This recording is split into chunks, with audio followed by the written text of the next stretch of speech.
সাম্প্রতিক সময়ে রাজধানীর আইন শৃঙ্খলা পরিস্থিতি বিনষ্ট করার জন্য কিছু লোক বিভিন্নভাবে অপচেষ্টা অব্যাহত রেখেছে।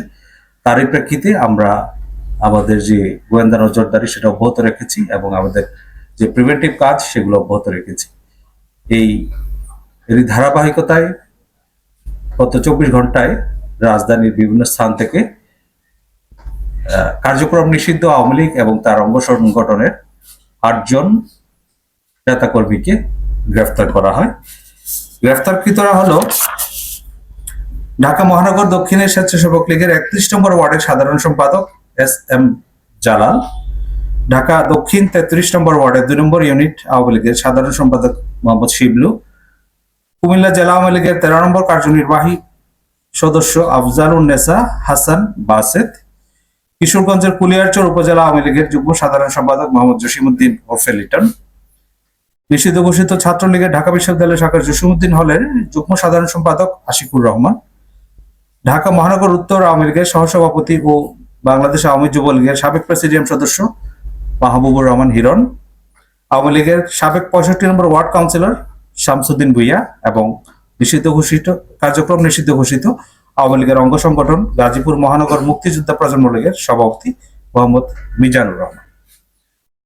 আমাদের কাছে যে প্রাপ্ত গোয়েন্দা তথ্য আছে সেগুলো যাচাই বাছাই করে কারো বিরুদ্ধে যদি সুনির্দিষ্ট অভিযোগ থাকে, কোন রকম আইন শৃঙ্খলা বিনষ্ট করার চেষ্টায় জড়িত থাকার অভিযোগ পাওয়া যায়, সেক্ষেত্রে আমরা গ্রেফতারগুলো করছি। এবং এক্ষেত্রে একটা বিষয় পরিষ্কার, এখানে ঢালাওভাবে বা কাউকে হয়রানিমূলক গ্রেফতারের কোনো অবকাশ নেই। প্রিয় সাংবাদিকবৃন্দ, জননিরাপত্তা বিধান এবং আইন শৃঙ্খলা রক্ষায় ঢাকা মহানগর পুলিশ দিনরাত কঠোর পরিশ্রম করে যাচ্ছে। আপনারা জানেন আমাদের যে নিয়মিত টহল কার্যক্রম, চেকপোস্ট ইত্যাদি চলমান রয়েছে। গত 24 ঘন্টায় ঢাকা মহানগরের 50টা থানায় 489টি টহল টিম দায়িত্ব পালন করে। এর মধ্যে দিনে 268টি এবং রাত্রে 268টি এবং দিনে 221টি। এছাড়া বিভিন্ন গুরুত্বপূর্ণ ও এবং কৌশলগত স্থানে 66টি চেকপোস্ট পরিচালনা করা হয়। গত 24 ঘন্টায় বিভিন্ন অপরাধে জড়িত থাকার অপরাধে 254 জনকে গ্রেফতার করা হয়। এই সময়ে 20টি মোবাইল ফোন, 6টি মোটরসাইকেল, 1টি প্রাইভেট কার উদ্ধার করা হয়। এছাড়া বিভিন্ন প্রকার মাদক, 62 পিস ইয়াবা, 12 কেজি 511 গ্রাম গাঁজা এবং 25 গ্রাম হেরোইন উদ্ধার করা হয়।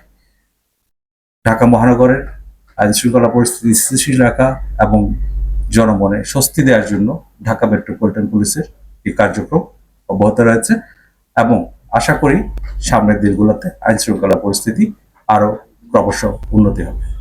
গত 26 জুলাই রাজধানীর গুলশানে 83 নম্বর রোডে বৈষম্য বিরোধী ছাত্র আন্দোলনের সমন্বয় পরিচয় দিয়ে সাবেক এক মহিলা এমপির বাসায় চাঁদা দাবি করতে গিয়ে 5 জন সমন্বয়ককে আমরা গ্রেফতার করি। এই ঘটনার যে তদন্ত সেটা বর্তমানে অব্যাহত রয়েছে। ইতিমধ্যে গ্রেফতারকৃত যে 4-5 জন ছিল তার মধ্যে 4 জন 5 দিনের রিমান্ডে রয়েছে। এই ঘটনার সূত্রপাত গত 17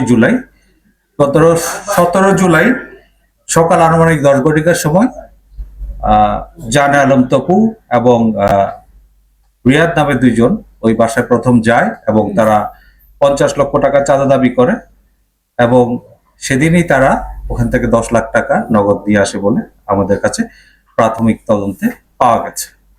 পরবর্তীতে 19 জুলাই রাত 10:30টায় তারা বাকি টাকা 40 লাখ টাকা দেওয়ার জন্য চাপ সৃষ্টি করে এবং আবার ওই ঘটনাস্থলে যায়। পরবর্তীতে তারা ওখান থেকে চলে আসে এবং 26 জুলাই আরো লোকজন বাড়িয়ে তারা ওখানে পুনরায় যায় এবং বাকি টাকা প্রদানের জন্য চাপ সৃষ্টি করতে থাকে। এক পর্যায়ে বাসায় উপস্থিত জনাব সিদ্দিক জাফর নামের ব্যক্তি, উনি পুলিশকে সংবাদ দিলে পুলিশ ঘটনাস্থলে যায় এবং ঘটনাস্থল থেকে 5 জনকে হাতে নাতে গ্রেফতার করে এবং একজন পালিয়ে যায়। তদন্তে প্রাপ্ত তথ্য অনুযায়ী পলাতক ব্যক্তির নাম জানে আলম ওরফে তপু, যে কিনা নিজেকে বৈষম্য বিরোধী ছাত্র আন্দোলনের সমন্বয়ক হিসেবে পরিচয় প্রদান করে। এই ঘটনায় বিস্তারিত তদন্ত অব্যাহত রাখে এবং তার প্রেক্ষিতে থানা পুলিশের পাশাপাশি ঢাকা মহানগর গোয়েন্দা পুলিশ ঘটনায় জড়িতদের আইনের আওতায় নিয়ে আসতে কাজ করে এবং তারই প্রেক্ষিতে আজ সকালে রাজধানীর গোপীবাগ হতে জানে আলম ওরফে তপুকে গ্রেফতার করা হয়। এই নিয়ে এই মামলায় এ পর্যন্ত মোট 6 জনকে গ্রেফতার করা হলো।